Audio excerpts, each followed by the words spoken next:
The love of my life is you, Cassie, and I want you back in my arms, please. Please come home. Good girl. That's away. Normal. Okay. This is really good. I just don't understand why I'm doing There's a bit of concern about it, given the fact that nobody, including her friends or a family, have heard from her for the last 5 days. At the New South Wales headquarters, Constable Daniel Higgins is on the phone to the distraught family of missing 14-year-old Cassie Apps. Yeah, she has. Mate, could you just tell me a bit of the background and when she went missing and what happened? Yeah, about a week ago, Yeah. Friday last week, we let her go to a party. She was meant to stay at the girl's house, but the mother kicked them all out. She's only 14. She's supposed to be seeing a 17-year-old. Dan's heard it all before. Young girls influenced by older boys. But she is a lot more mature looking. She doesn't look 14. Yeah, how old? She looks 18. Yeah, she does. The stress of Cassie's disappearance has taken its toll on her mother, Josephine. Well, she's been in hospital. She's had asthma just through stress. It's just all. Oh, really? Yeah, well, this is she never gets it like this, but it's been twice this month. We're basically going to go up and speak to her parents and just see if we can develop any leads with any luck, be able to find out a start for where she may be. There's a bit of concern about it, given the fact that nobody, including her friends or a family, have heard from her for the last 5 days. More than half of reported runaways are teenagers, and they usually don't want to be found, especially by the police.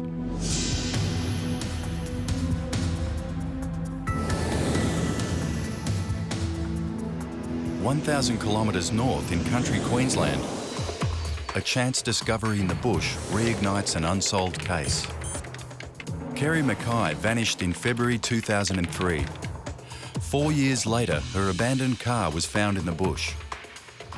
A massive operation was launched, with police divers scouring dams and waterholes near where Kerry's vehicle was found.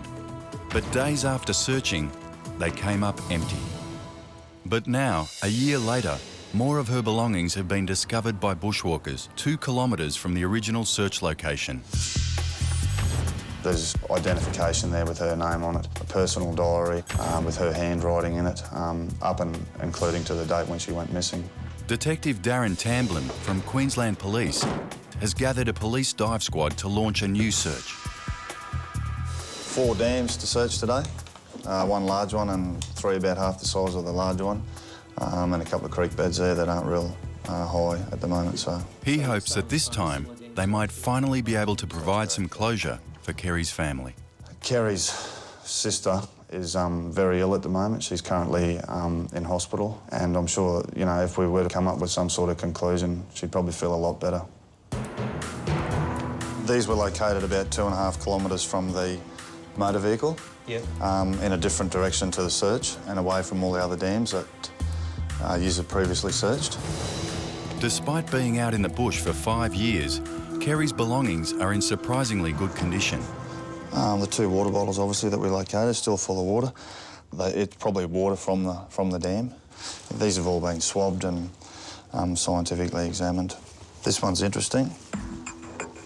It's a Panasonic voice recorder. Hopefully we might be able to retrieve something from that if it's not totally and utterly damaged. Last of all, her diary, which has dried out a bit now since we recently found it, obviously with her name on it. And you go to the 18th of March. Back to nature? Yeah, there's a notation there saying back to nature, which is around the time that she went missing. Could this entry have been Kerry's final goodbye?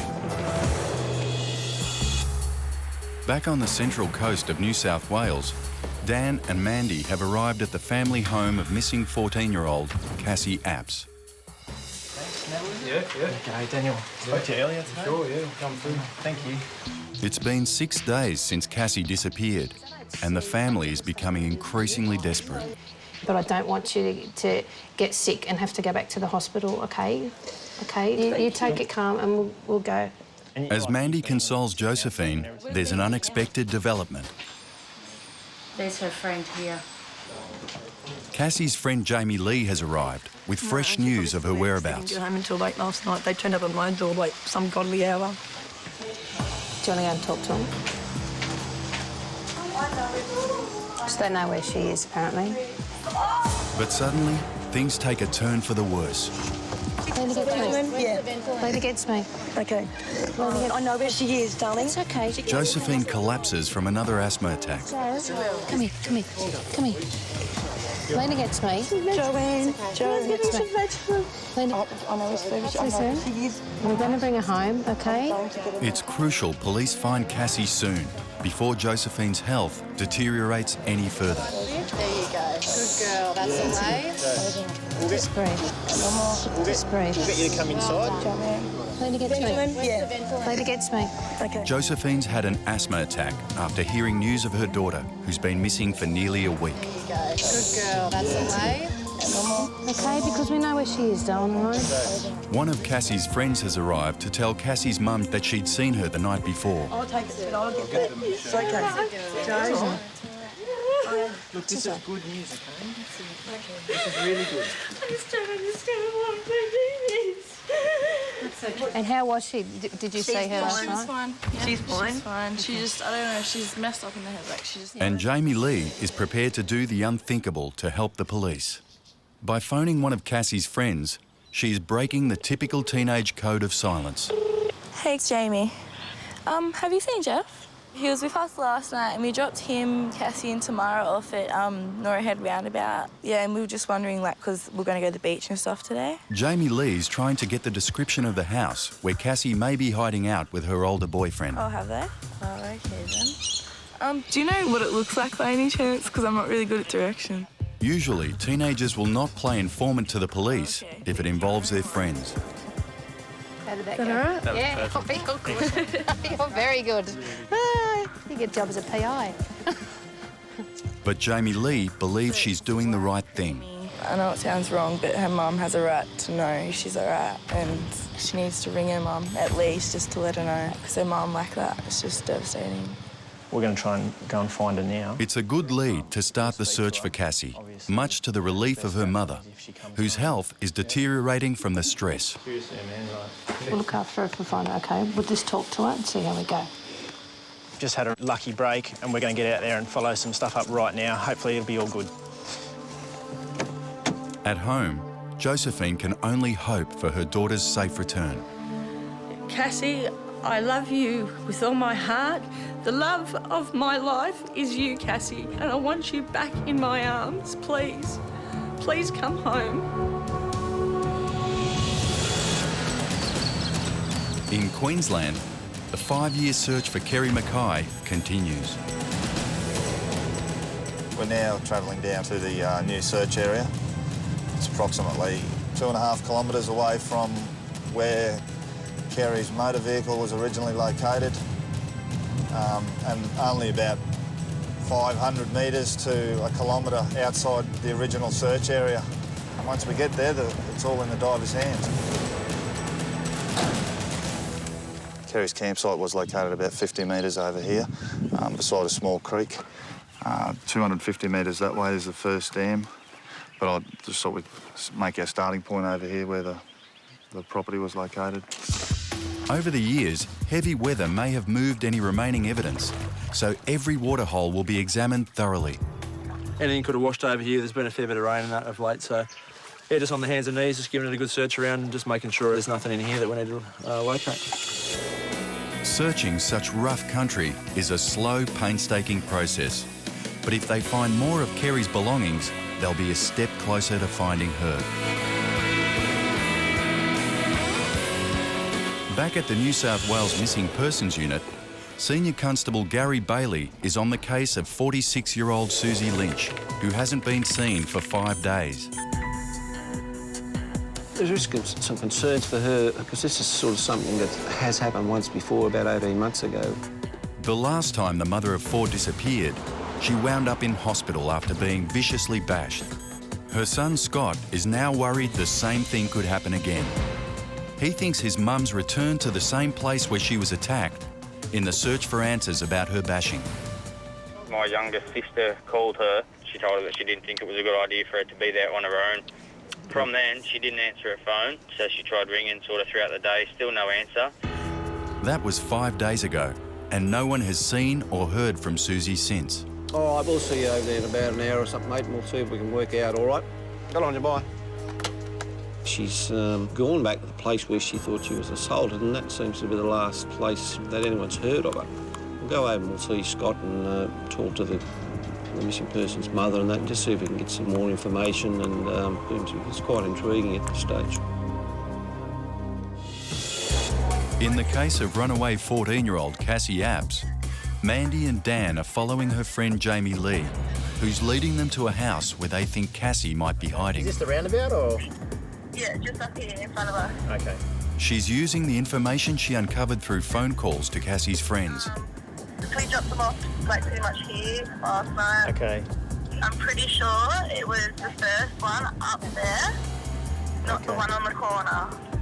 And her detective work has paid off. The house, and it's a creamy colour shack kind of thing. But if Cassie sees the police, she may take off, so they'll need to make a cautious approach. We'll just hang back. We'll wait. We'll give you a minute after you go to the door, and then we'll pull up. A teenager helping the police is unusual, and by doing the right thing, Jamie Lee could be risking a friendship. She's been really brave in what she's doing and telling us, and obviously putting a friendship on the line, and I think a real true friend would do that. It's the right place. It's time for Dan and Mandy to move in. Cassie? Is Cassie here? Oh, hi, Tamara. Hey, Tamara. Is Cassie inside? Make sure she doesn't take off. How you going? Listen, hey. I'm Daniel. On the New South Wales Central Coast, police have caught up with runaway 14-year-old Cassie Abs, who's been in hiding for nearly a week. Want to sit down? Mandy's had plenty of experience with runaway teens, and she's used to dealing with emotional situations. I don't know why we're here, though. Without trying to sound like an old person, we've all been 14, you know, and it's the hardest age. And most of our cases, most of our missing person cases are your age that are going through the same thing. They don't want to be at home. They're missing out on their education because they're not sure where they want to be. They feel they're, like, you're old enough to do a lot of things, but because of your age, that restricts you. But from experience and from people we've dealt with, the most important thing for you is to think of how this is going to affect your life and what you want to do. You're one of the lucky ones because you have somebody at home who really, really loves you. So what do you think? Let's go and talk to your mum, and then we'll go from there, yeah? And despite the apparent disloyalty, it seems the friendship with Jamie Lee is still intact. Doing good, mate. After 6 days in hiding, police finally return Cassie home. But seeing her parents is what she's been avoiding, and facing them again will not be easy.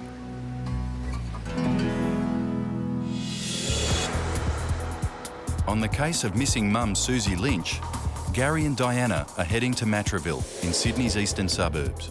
Susie disappeared in her search for a man who viciously attacked her a year ago. But the case against Susie's attacker was dropped due to lack of evidence. Now, in her search for justice, she's gone looking for the thug who put her in a coma. 4 or 5 days, it's quite concerning, you know, but she's made no contact with anyone. So hopefully we can get some good information off the son and the mother, and will lead us to where the missing person may be. Scott? Yep, that's me. So you come Gary Valley, missing person. How you going? Nan's around the back. Around the back? So Okay. this is my Grammy. All right. So can you just sort of tell us what sort of happened this time, when you last seen her? Well, she got up on Friday morning, had a shower, and took off. No one else has heard? My sister called her, Kai, Yep. and she said she was at the place where she'd been bashed before, trying to find out more about what had happened. No, we sort of had a bit of a look. I think she finished up with some really serious injuries there. She was in intensive care. She was in a medically induced coma for over 3 weeks. Would she recognise this person again? She supposedly has a photo of him on her phone. But her family's unclear where the attack happened. Got a rough idea. I know like the guys' names that I've got from her, and it's either Malabar or Maroubra Road. Obviously, they're big roads in a lot of places. And what about pubs and clubs? Would you have an idea where she was sort of She at a goes local place? to There's Seals the Club. Maroubra Seals Club, and apparently the Sands Hotel. Sands, Who does she go to the pub with? She goes with a friend on a Friday. He picks her up on the way home from his work. Oh, okay. And who's that? What's his name? His name's Sam. Sam. Sam is the only lead police now have. But without a contact number or surname, it's not much to go on. As Gary and Diana head out to search for Susie, her son Scott hopes she's found unharmed. Mum, if you're watching this, we do care, we love you. We just want to know where you are and what's going on, so get in contact with someone, please. Back in Queensland, on the 5-year search for Kerry Mackay, the police dive team is preparing to search a large dam.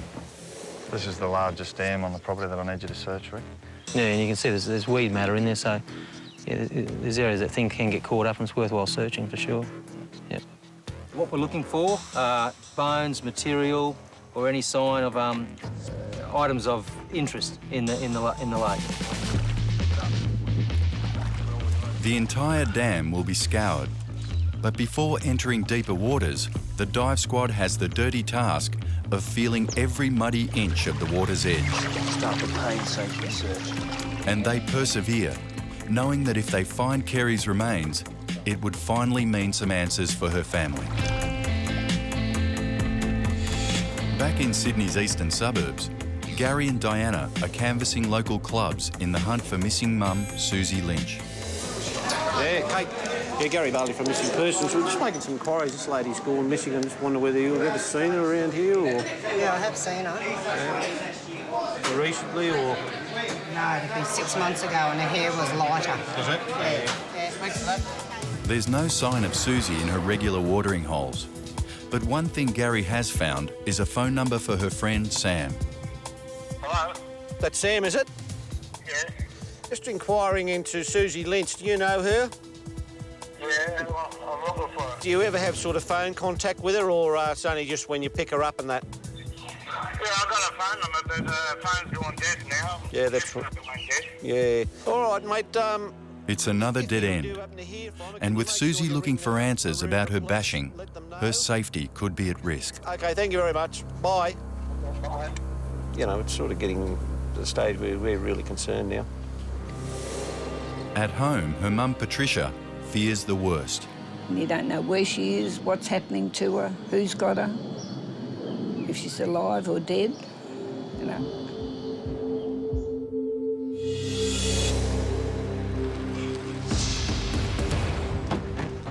On the New South Wales Central Coast, runaway teenager Cassie is finally brought home by the police. But after being in hiding for nearly a week, she's unsure how she'll be received. I love you.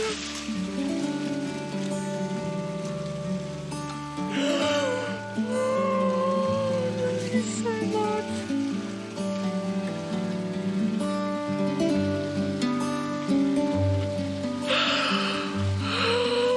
Please stay home. Please stay.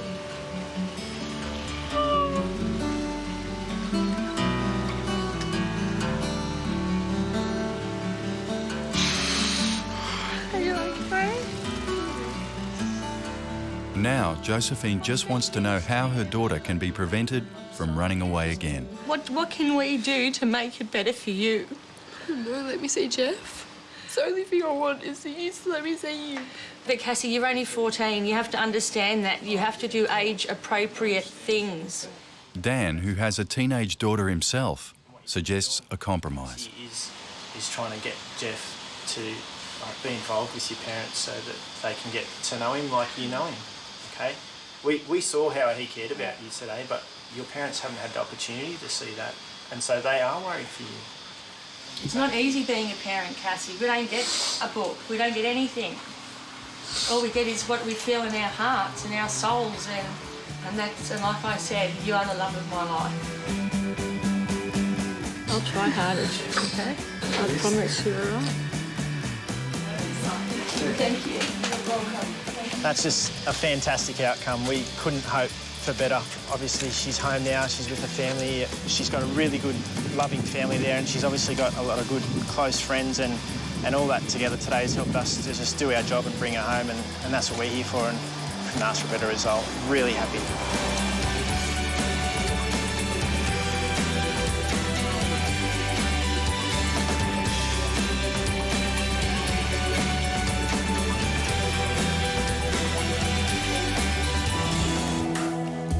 In Queensland, on the 5-year search for Kerry Mackay, the dive squad has found nothing on the dam's muddy banks, so they're gearing up to explore the deeper waters. So the kit, full protective dress on the dive. Okay, it's a bit colder, so you're going to chew a bit more gas. Being a police diver can be a difficult and dangerous job. It's very slow and tedious because you're always getting entangled in the weed. You've got to stop and untangle that weed. It gets wrapped around your lines, and you've got to wear lines in this style of diving because you've got to know where the divers are at all times because, OK, if you're just watching the air bubble, you lose the air bubble. Where is that diver in the water? And there's a good reason the police divers are being so thorough with their underwater search. Unfortunately, Kerry suffered from schizophrenia, and there's been a lot of suggestion that she thought she could walk on water. She would often go walking in the bush, and unfortunately she didn't know how to swim. Back in New South Wales, Mandy's taken on another case. Hello? Hello, is that Janet? Yes. She's speaking to the cousin of Marlene Najarian, who's been missing since her mother's death 4 months ago. So she looked after her mum? She looked after her till the last minute that she died in her hand in the unit, and that was it. After that, she just lost it. Depressed and not coping with the death of her mother, Marlene disappeared. But 2 weeks ago, she was sighted living on the streets. Who actually saw her around Fairfield? One of the friends, I don't know, they just called me. They said, she's there. I went there. I didn't find her. Okay. I'll need to come out and see you if that's okay, and we can sit down and... Yes, thank you. All right. You're welcome, Janet. I'll talk to you soon. It's a sad situation for the close-knit family. Mandy and Phil want to get Marlene off the streets as soon as possible, so they head straight out to visit her cousin, Janet. She's lost her mother and is taken to living on the streets. If we can change that and help her understand she still has family here that care about her, well, that's a good thing. Janet, how are you going? Mandy from Missing Persons, this is Phil. Hello, nice to meet you. So, just to get an idea of how she came to leave, I know her mum passed away and that was a really sad time for her. That's all she had. It was just them two, no one else. It's her mother and daughter. She gave all her life to her mother. But unfortunately, after her death, it was too much for Marlene. No one around. Mum's not around, and that's it. She was devastated. A family wedding video shows the stress Marlene felt during her mum's illness. It was too much for Marlene. She stayed with the friends, couple of friends. We visited her on and off, but then after that, there was no contact, nothing. And to come to this stage, and after all these years hard working and building her life, and all of a sudden, you're in the street, it's... Well, put it this way, I can't bear that. She gives so much love to others, and yet today you're alone, for God's sake.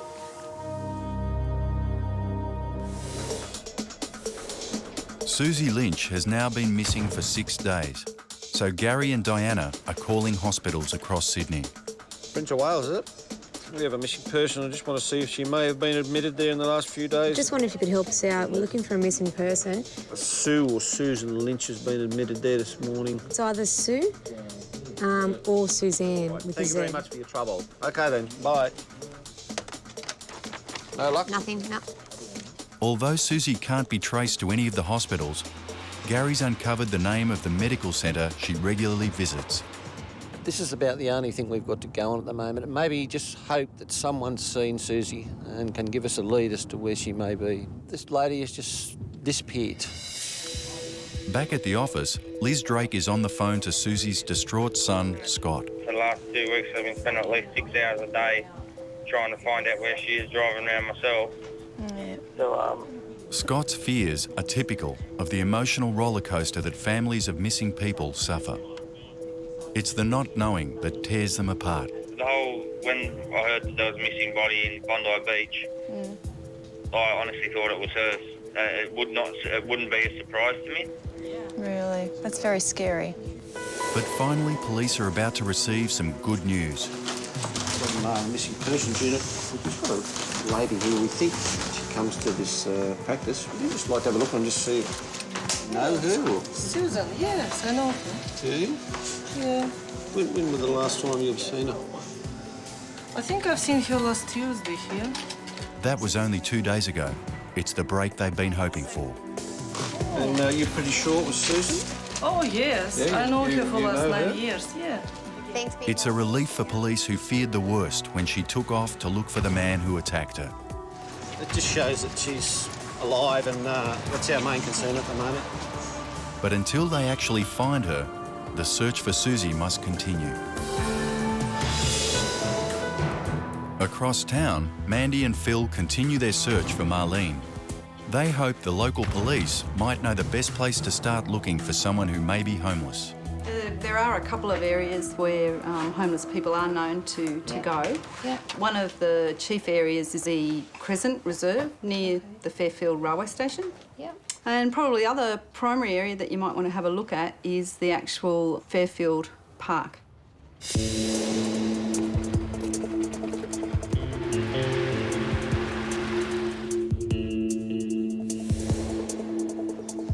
Hello, we're looking for an elderly lady that's been pushing a shopping trolley around. I've seen so many people go up and down pushing trolleys. With no luck at the park, Mandy and Phil hit the main shopping street. And it's a homeless woman known in the area as Streetwise Sue, Are you Sue? who is true to her name by giving Mandy some good leads. Do you know a Marlene? She pushed a shopping trolley? Been another woman who pushes the trolley Gypsy one. Maybe. It's a good friend. We grew up together. You see Marlene around anywhere? Probably at the church. At the church?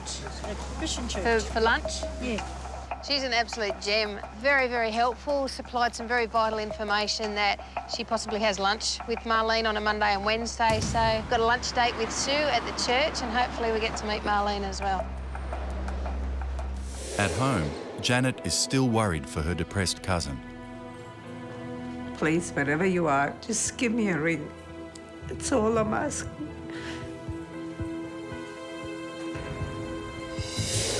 Yeah, pull tight. Pull tight. In Queensland, the police dive squad has spent hours scouring the length and depth of a muddy dam in the search for Kerry Mackay.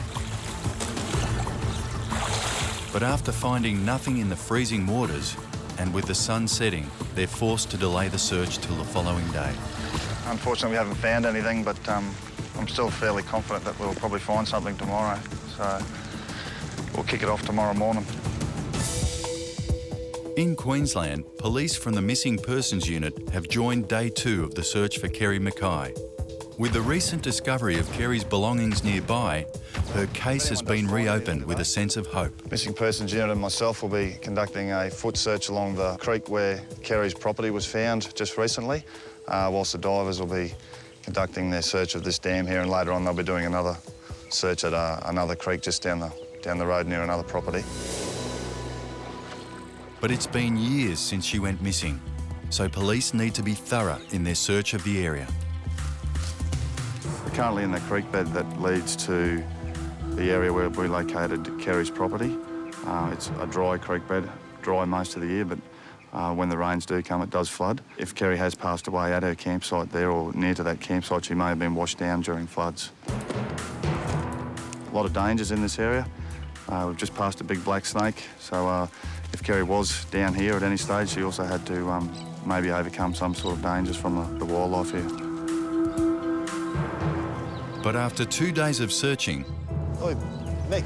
Suddenly, Darren makes a discovery. Yeah, mate. What does that look like to you? Could this be the end of a 5-year search?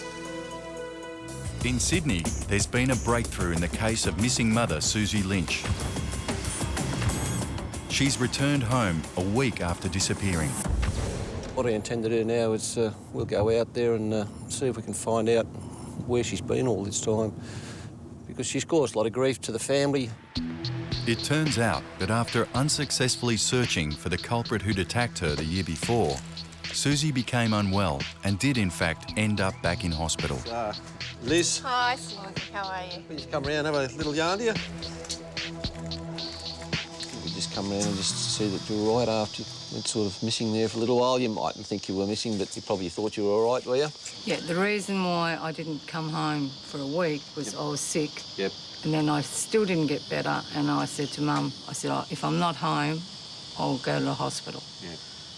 And I ended up ringing the ambulance. Like most people who go missing of their own accord, Susie's failed to realise the impact her disappearance has had on those around her. Scott, he was really worried about you, you know, because he hadn't heard from you. It sort of took over your life for a little while, like travelling around looking for her. Just don't know what to think, what to do, where to go. Told her she's got a mobile phone and use it pretty much. No, it didn't have a battery charger, so my phone went dead. So, and I've got the numbers in there. And I only know Mum's phone number and Scott's phone number. And because it wasn't my phone... Yeah, well, that's right, you really I didn't want to phone a mobile to mobile. Yeah, that's expensive. Right, Susan, thank you very much for your time, and just remember... Next time, ring. Ring Scott or ring someone or... Ring home. Yeah. During her disappearance, Susie was unable to find her attackers, and so the lack of evidence against them means her case remains unsolved. At a dry creek bed in outback Queensland, Darren thinks he's found some of Kerry Mackay's belongings. Oh, Mick. Found something? Yeah, mate. That looks a lot like the same colour as a sleeping bag. It looks like it's got a string to it. It could be a sleeping bag cover or something. That's what I reckon it is. I reckon it's a sleeping bag cover. Yeah. Could be right. All right, It's got a drawstring around. Have to bag it, mate, and take a photograph of it. If it does belong to Kerry, it's an incredible find, 5 years after she vanished. To me, this suggests we're searching in the right area, or perhaps something has just washed down with the flood from Kerry's campsite down there. But it's definitely food for thought, and we'll continue on. The discovery restores hope to the search team. They now know they're definitely searching the right area. Surf's the diver too. How do you read? Yeah, loud, please. Can you just give us a bit of a sit rep of what you got down there, thanks? Yeah, I've got the water temperature of about 7.8 degrees. The bottom surface is muddy, very silty. And enduring extreme conditions of freezing, muddy waterholes is simply part of the job in the search for Kerry Mackay. I think we do a very important job for the police service. We're repatriating a family of a missing person, so, I mean, we're trying to help them get closure to their life and get on with things. Back in New South Wales, in the search for homeless lady Marlene Najarian, Mandy and Phil have dropped into a soup kitchen she's known to attend. Hey, Sue. Hey, Sue. They're harmless, look. Hey, Butch. Butch. And true to her word, Streetwise Sue is here to meet them. Have you seen Marlene? Still not seen her? This is taken August last year, so she look a bit different now. Her cousin reported her missing. I know a chick like that, but she's got short hair. And she wears gold. Yeah. She wears a lot of gold. Rings and stuff. Maybe. We're actually looking for this lady. Does she look familiar, Adulty? I think she so, does? yes. Probably within the last few weeks I've seen her. The fact that everyone here recognises Marlene tells police they're getting closer to finding her. I'm confident she's still in the Fairfield area. We know she's grown up here. I mean, I'd be surprised if she's gone somewhere she's not familiar with. So we'll keep trying, we'll find her. And one way to do that is to check if Marlene is picking up any welfare payments. We know she's getting payments on a regular basis, so from that we were able to see regular dates and times that she was actually doing that. So we've been able to pinpoint a time, and it's pretty much to the second. Police have just received surveillance footage, which will soon tell Mandy if they're on the right track. She's got a lot of stuff there.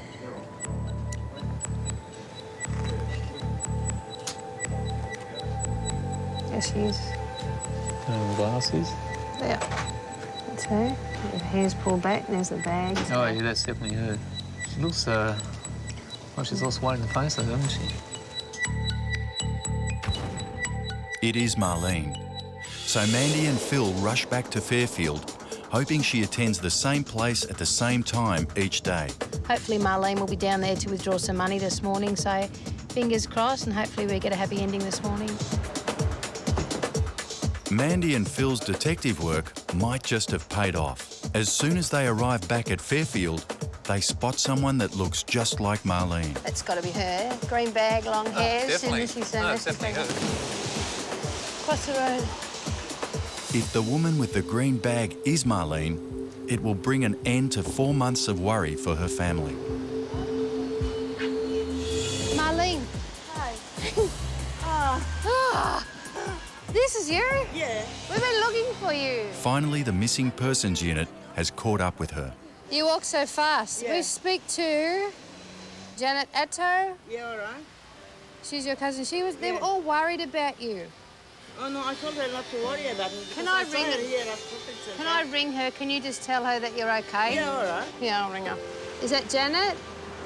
It's Mandy for missing person. I got someone wants to say hello to you. It's Janet.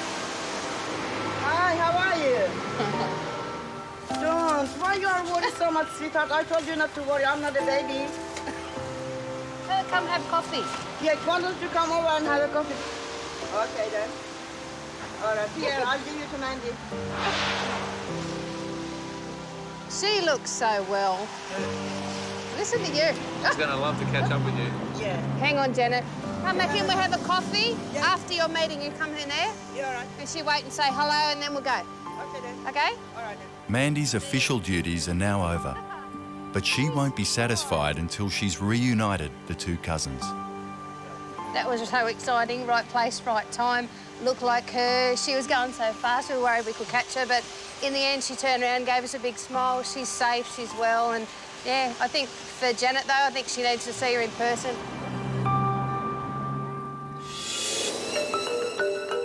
In Queensland, it's now been 2 gruelling days of searching the large area around Kerry Mackay's campsite.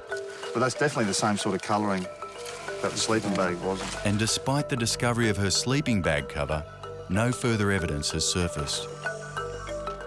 Any items located yet, mate? No items located. It's a disappointment for all involved. We like to come to a situation and find the thing we're looking for, not come here and have a go. We're here to find it. We're here to get that evidence back or get that person back. But the search team has done everything they possibly can. There's so many obstacles out there, so much debris over everything. Even if you are doing a search, it's so hard to find stuff because of all the foliage and that out there, especially through that creek there, which is probably our best bet in finding her, I think. Unfortunately for Kerry's family, her disappearance will continue to remain a mystery. It turns out the sleeping bag cover was the same colour and brand as the sleeping bag found at Kerry's campsite. But the voice recorder was too damaged to retrieve any information. And so to this day, Kerry remains just one of 1,600 Australians who have never been found. If you have any further information about the disappearance of Kerry Mackay, please call Crime Stoppers on 1800 333 000.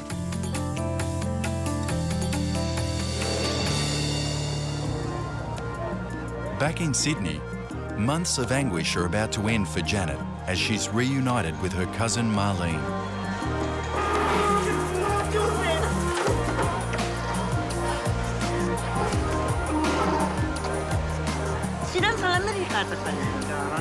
Sì, ma che c'è in telefono lei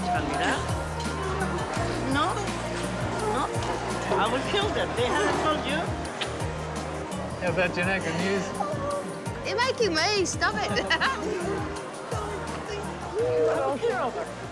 hasn't told you. Why hasn't told you? Wonderful. I just can't put it in words. If you're looking for so long, and then you have no contact at all, and then you just cry yourself to sleep and thinking, just praying to say, I hope to God she's okay. This is the happiest moment of my life. This is so beautiful to see. Janet, she cares about everybody. She's very... And you. That's a great result. I couldn't hope for any better, and I don't think Janet's going to let go of Marlene anytime soon, and that's what family's all about, making contact and letting someone know that you're there and you care.